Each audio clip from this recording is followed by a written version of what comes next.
We're gonna be doing a front foot elevated split squat. So right here I'm using a yoga block that's about 3 inches off the ground. You can use something of that sort, something that's a little bit lower or a little bit higher. So all I'm gonna do is I'm gonna put my front foot on the yoga block and my back foot is gonna be back like this, probably about 3 feet away from my front foot, and everything is about hip width apart.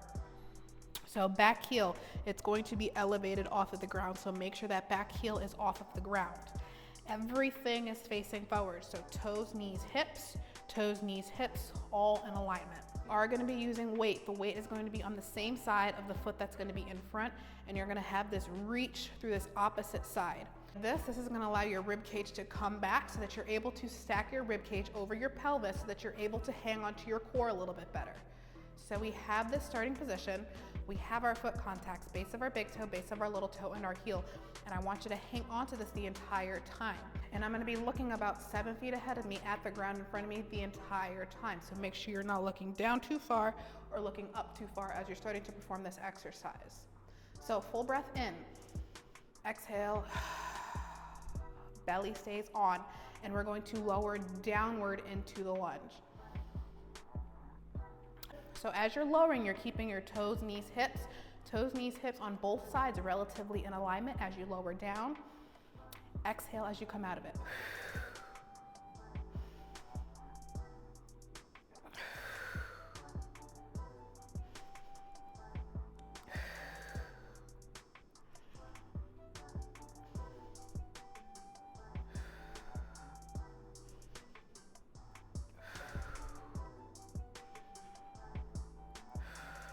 So make sure as you're performing this exercise, you're not buckling in like this or coming out like this as you lower. So you may not be able to go completely all the way down, and that's going to be expected if you're just starting off. So I want you to go in a range that's comfortable for you, that you're able to make sure that everything is facing forward as you're lowering, but you're also hanging on to that belly sensation. Once you're feeling good with one weight and you want to add on additional load, you're able to do it with weights on both sides. The starting position is going to be exactly the same, except weights are going to be in both sides. Toes, knees, hips, all relatively in alignment. Everything is about hip width apart. Full breath in, exhale, belly stays on. To make this a little bit more glute dominant, we're just going to fold forward at our hips a little bit more, making sure this fold forward is not happening at our back. So lean forward through our hips a little bit more, and we're moving straight down as we lower. Exhale as we come out of it.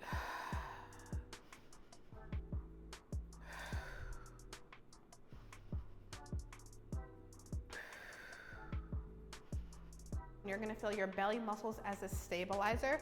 You're gonna feel a lot of load happening through your glutes, and you're gonna feel some quads as well.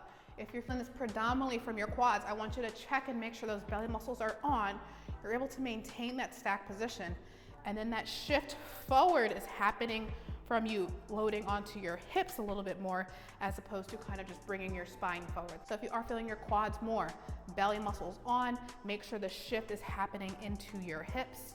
And again, make sure everything is staying in alignment. Toes, knees, hips on both sides, relatively in alignment.